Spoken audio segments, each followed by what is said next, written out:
एक गुरु समुद्र तट पर अपना आश्रम बनाकर रहते थे। वह प्रतिदिन शाम को आश्रम के बाहर खड़ा होकर समुद्र के ऊपर उड़ते हुए बाजों को बड़े ध्यान से देखता था। एक शाम हमेशा की तरह वह समुद्र के किनारे खड़ा होकर एक बाज को उड़ते हुए देख रहा था। अब उनके आश्रम के कुछ छात्र उनके पास आकर खड़े हो गए और वे सभी भी उड़ते हुए बाज को देखने लगे। कुछ देर तक बाज को देखने के बाद एक छात्र ने गुरु से पूछा, गुरुदेव, आप हर शाम इन उड़ते हुए पक्षियों को क्यों देखते हैं? शिष्य का यह प्रश्न सुनकर गुरु कुछ देर तक चुप रहे। फिर अचानक उन्होंने कहा, जिंदगी में कुछ बनना है तो बाज बनना होगा। कभी भी तोता न बने, क्योंकि तोता बहुत बोलता है लेकिन कभी ऊंचा नहीं उड़ पाता, लेकिन बाज हमेशा शांत रहता है, लेकिन उसमें आसमान छूने की क्षमता भी होती है। गुरु ने आगे कहा, आज मैं तुम्हें बाज के जीवन की 8 ऐसी बातें बताऊंगा जो हर मनुष्य को बाज से सीखनी चाहिए। इन 8 बातों में जीवन की बड़ी सीख छिपी है। पहली सीख, एकाग्रता। बाज को जब भी शिकार करना होता है तो वह एक बार अपना शिकार जरूर तय करती है, फिर वह किसी अन्य शिकार को नजरअंदाज कर देता है। शिकार का आकार उससे छोटा या उससे कई गुना बड़ा होता है। एक बार शिकार का चयन करने के बाद उसकी हर गतिविधि पर बारीकी से नजर रखी जाती है। यदि किसी मछली का शिकार करना है तो वह समुद्र की हर मछली को अपना नहीं बनाता शिकार करना, बल्कि यह एक ही मछली को अपना शिकार बनाता है। फिर वह उसकी हर हरकत पर नजर रखता है कि वह सतह पर कब आती है और कितनी देर तक वहाँ रहती है। ठीक उसके बाद कितनी देर तक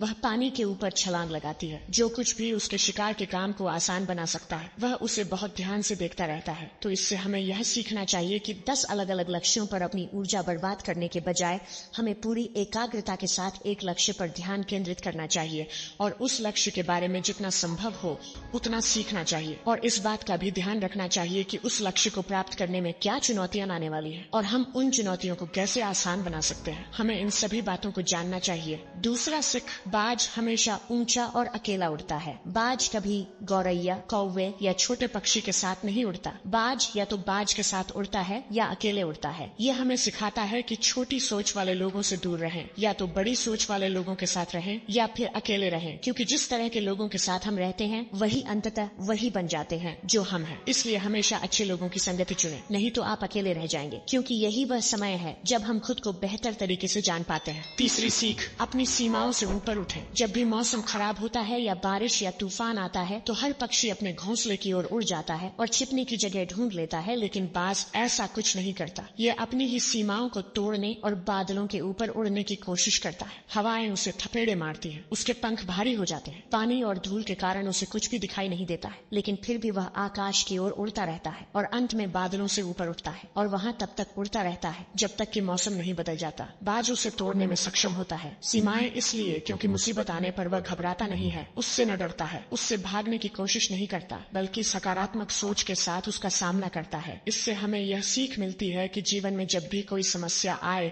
तो उससे भागना नहीं चाहिए, उनसे बचने की कोशिश न करें, बल्कि अपनी आंखों से समस्या का सामना करें और तब तक उसका सामना करें जब तक वह समस्या पूरी तरह खत्म न हो जाए। और यह तभी संभव है जब मनुष्य सकारात्मक सोच और सकारात्मक दृष्टिकोण के साथ समस्या का समाधान करे। चौथी सीख, अपने कंफर्ट जोन से बाहर निकले। बाज कभी भी अपने घोंसले में घास के नरम तिनके नहीं रखता है और जो तिनके नरम हो जाते हैं वह उन्हें बाहर निकालकर फेंक देता है। वह ऐसा इसलिए करता है क्योंकि उसमें घोंसले से बाहर निकलकर शिकार करने का जुनून होता है और उसके बच्चे आलसी नहीं बनते। वे लगातार घोंसले से बाहर निकलने के बारे में सोचते रहते हैं, उड़ने की कोशिश करते रहते हैं और जितनी जल्दी हो सके अपनी रक्षा करना सीख लेते हैं। इसीलिए वह ऐसा नहीं करने देते। एंडरग्रास एक दिन के लिए अपने घुटनों पर रहते हैं, लेकिन दूसरी ओर हम इंसान हैं जो बड़े लक्ष्य हासिल करना चाहते हैं, लेकिन हम अपना आराम भी नहीं छोड़ना चाहते। हम हर दिन अपना सर्वश्रेष्ठ प्रयास करते हैं, अपने घर, अपने कमरे, अपने जीवन को और भी अधिक आरामदायक चीजों से भरने के लिए, हम अपने जीवन को और अधिक आरामदायक बनाने के लिए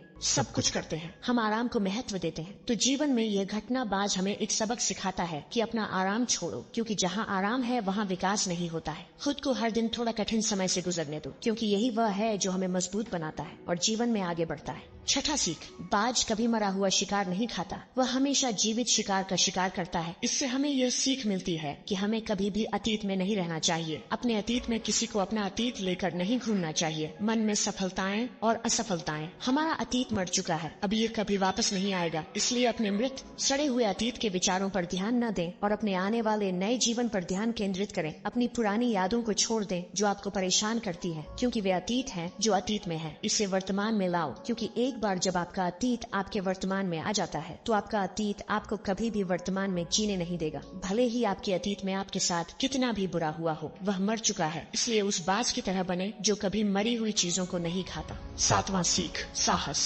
इसे अकेले जाने के लिए बाज हमेशा अकेले ही शिकार करता है। शायद उसे भी पता है कि भीड़ हिम्मत तो देती है लेकिन हमारी हिम्मत छीन लेती है। जो अपने लक्ष्य के लिए अकेला ही निकल पड़ता है उससे अधिक साहस शायद ही किसी और में हो। बाज कभी दूसरे बाज की मदद नहीं लेता और कभी किसी की मदद नहीं करता, यहाँ तक कि अपने बच्चे की भी नहीं। जंगल का राजा शेर भी झुंड में शिकार करते देखा जा सकता है लेकिन बाज को नहीं। यही कारण है कि उसमें इतना साहस है कि वह जल, थल और नभ में शिकार करके अपना परचम लहरा सकता है। तो इससे यह सीख मिलती है कि अपने लक्ष्य को पाने के लिए कभी भी अकेले चलने से न डरें। अगर बुद्ध को अकेले चलने में डर लगता था तो दुनिया को ध्यान और शांति का पाठ कौन पढ़ाता। 8वां और सबसे महत्वपूर्ण सीख, दर्द से मत भागो। फाल्कन लगभग 70 साल तक जीवित रहता है लेकिन 40 साल के भीतर उसका शरीर बूढ़ा हो जाता है। उसके शरीर में नाखून गड़ जाते हैं, पैर पंख उसके शरीर में चिपक जाते हैं, उसकी चोंच मुड़ जाती है, उसका शरीर भर जाता है। ऐसी स्थिति में शिकार उड़ने की स्थिति में भी नहीं होता है। अब उसके पास केवल 2 ही विकल्प है। पहला, या तो वह अपनी स्थिति स्वीकार कर भूख से मर जाए या किसी अन्य जानवर का शिकार बन जाए। दूसरा विकल्प यह है कि वह 6 महीने की बेहद दर्दनाक प्रक्रिया से गुजरे और खुद को फिर से मजबूत बनाए। लेकिन बाज तो है ही, बाज ये बाद वाले को चुनता है। इसके लिए वह खुद को एक बहुत ऊंचे और एकांत पहाड़ पर ले जाता है जहां वह पहले अपने विचारों के साथ अपने सभी पंख काट देता है और उन्हें दूर फेंक देता है। फिर चट्टान को लात मारता है और उसके पंजे तोड़ देता है। फिर उसी चट्टान पर अपनी चोंच मारता है और इस खूनी अवस्था में यह खुद को दूसरे जानवरों से छुपा लेता है। अगले 6 महीनों तक वह ऐसी दर्दनाक स्थिति से गुजरता है और एक नई चोंच, नए पंख और नए पंजे के बढ़ने का इंतजार करता है। 6 महीने के इस दर्दनाक समय के बाद जब उसके पंजे नहीं बल्कि नए पंख उगाते हैं और एक नई चोंच आती है, तब वह अपना नया जीवन शुरू करता है और शिकार पर निकल जाता है और अगले 30 वर्षों तक फिर से शासन करता है।